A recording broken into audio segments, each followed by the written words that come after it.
राजनीति में जाति विज्ञान की क्लास है। दिल्ली में आज एक रैली हुई। रैली का नाम था आरक्षण हटाओ आंदोलन। कभी जोर लगाने के बाद दिल्ली पुलिस ने आरक्षण हटाओ आंदोलन को रामलीला मैदान करने की परमिशन दे दी। हालांकि परमिशन मांगी गई थी जंतर मंतर के लिए। इसके बाद आज हजारों की संख्या में भीड़ जंतर मंतर पर इकट्ठा हुई। अब आप पूछेंगे, इस देश में आरक्षण की मांग करने वाले प्रदर्शन तो हमने बहुत देखे हैं, लेकिन ये क्या प्रदर्शन है आरक्षण हटाओ आंदोलन?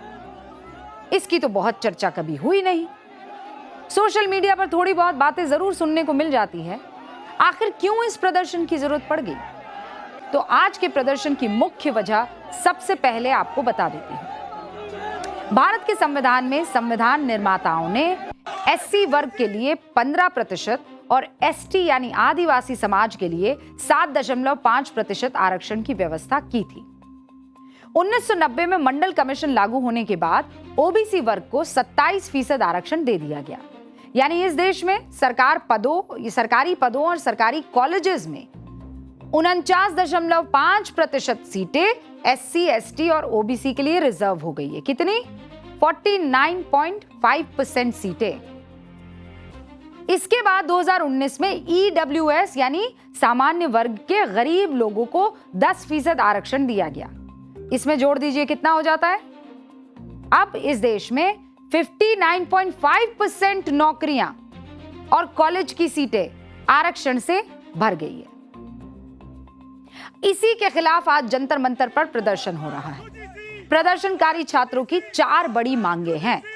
जातिगत आरक्षण की समाप्ति, आरक्षण नीति की नई सिरे से समीक्षा, जन्म आधारित कोटे की बजाय योग्यता यानी मेरिट पर सिलेक्शन, यूजीसी के नए नियमों का विरोध। भारत का सामाजिक विज्ञान थोड़ा जटिल है हुक्म। जाति उत्पीड़न और भेदभाव के ऐसे कुचक्र की ये कहानी है कि कहीं ना कहीं ये लगने लगता है कि आपको बहुत ही सोच समझ के कदम आगे बढ़ाना होगा। ये भेदभाव के कुचक्र की जो कहानियां हैं इस देश में लगातार सुनाई जाती रही है। आरक्षण पुरानी व्यवस्था है। बाबा साहेब ने अपने संविधान में यानी आपके और हमारे संविधान में एससी, एसटी वर्ग के लिए इसकी व्यवस्था की थी आरक्षण की। और ये सब आपको यही कहते नजर आएंगे कि हमें संविधान ने हक दिया है, लेकिन ये आधा अधूरा सच है। पूरा सच जानना चाहते हैं आरक्षण का? 25 नवंबर 1949 को संविधान सभा की आखिरी बैठक चल रही थी, लास्ट बैठक थी वो। संविधान बनाने वाली प्रारूप समिति के अध्यक्ष बाबा साहेब भीमराव अंबेडकर संविधान सभा की बैठक में कई आशंकाओं और सवालों के जवाब देने के लिए उठ खड़े हुए। उन्होंने कहा, अगर आरक्षण से किसी वर्ग का विकास हो जाता है तो अगली पीढ़ी को आरक्षण का फायदा नहीं दिया जाना चाहिए। मैं रिपीट करूं इस बात को, ये किसी और ने नहीं की, बाबा साहेब ने की। अगर आरक्षण से किसी वर्ग का विकास हो जाता है तो अगली पीढ़ी को आरक्षण का फायदा नहीं दिया जाना चाहिए। आरक्षण का मतलब बैसाखी नहीं जिसके सहारे पूरा जीवन काट दिया जाए।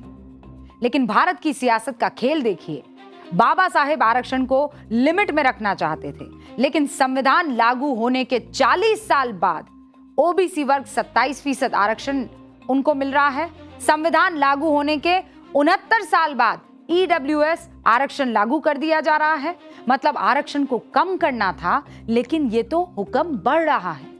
और अब थक हार के जो युवा बराबरी की रेस में भागना चाहते हैं वो आरक्षण हटाने के लिए प्रदर्शन की राह पकड़ रहे हैं।